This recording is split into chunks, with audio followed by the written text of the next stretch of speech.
You're listening to the Lofi Music Academy podcast, your go-to space for all things lo-fi. Sit back, relax, and let's dive into the world of lo-fi music production. Hi, and welcome to the Lofi Music Academy podcast. I'm Spencer J, your guide through the chilled-out, atmospheric world of lo-fi beats. Today we're going to talk about a key skill in creating engaging lo-fi tracks, layering and arranging.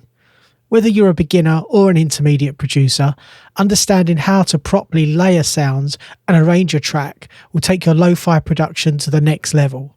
So grab your favourite drink, settle in, and let's get started.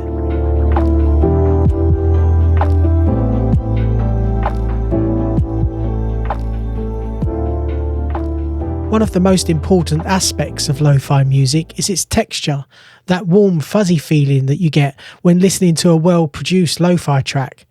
And one of the key ways to achieve that sound is through layering. Layering involves stacking multiple sounds together, whether it's melodies, pads, percussion or effects, to create depth and richness in your track. In lo-fi music, you want to build an immersive atmosphere without overcrowding your mix. This requires a careful balance.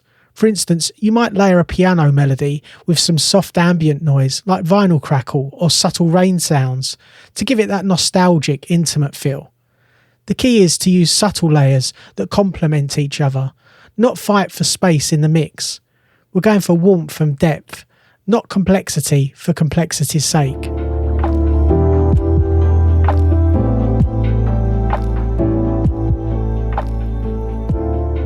Layering is also about emotional depth. By stacking sounds thoughtfully, you can create moments in your track that feel introspective, melancholic or uplifting, depending on the vibe you're going for. For example, let's say you have a soft piano loop running. Try layering a pad underneath, something with a slow attack and a long decay to create a dreamy, floating feeling. You can also experiment with background textures, like light field recordings or vinyl hiss, to evoke a sense of place or nostalgia.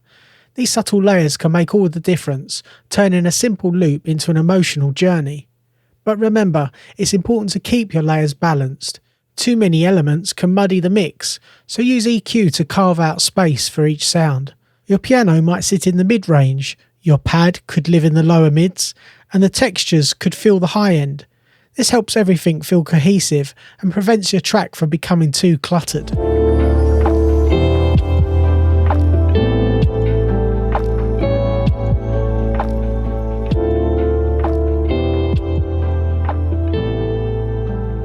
Now that we've covered layering, let's talk about arranging. How you structure your lo-fi track is crucial for keeping listeners engaged. Since lo-fi is often repetitive by nature, a solid arrangement helps maintain interest while still preserving that chill, laid-back vibe. Start with a basic 8 or 16 bar loop. From there, think about how you can introduce and take away elements to build dynamics throughout the track. For example, you might strip the beat down during the verse, then bring in more layers like a bass line or additional percussion during the chorus or drop. This gives the track a sense of progression without needing to dramatically change the core elements. Breakdowns are another great technique, stripping the track back to just the melody or ambience for a few bars before bringing everything back in to create a sense of tension and release. It's subtle but effective in keeping the listener's attention.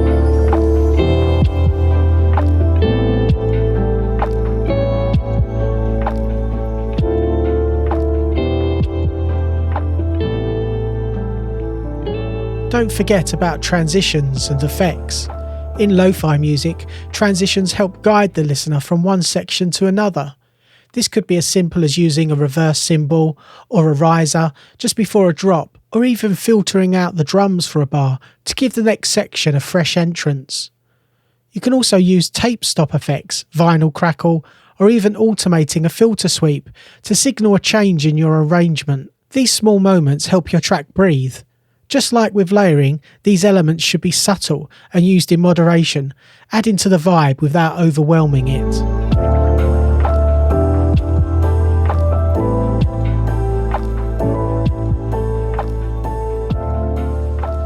As you build out your arrangement, think about the journey you want to take your listener on. Are you starting with just the piano and slowly introducing more elements? Or are you going straight into a full groove and then pulling back on it later? There's no right or wrong way to arrange a lo-fi track, but having a clear flow will keep things interesting. Once you have a rough arrangement, listen through your track a few times. Does it feel cohesive? Are there enough dynamic shifts to hold attention? This is where you can tweak things, add a breakdown, change up the melody slightly, or layer in a new texture. Remember, lo-fi is about subtlety, so these small changes go a long way.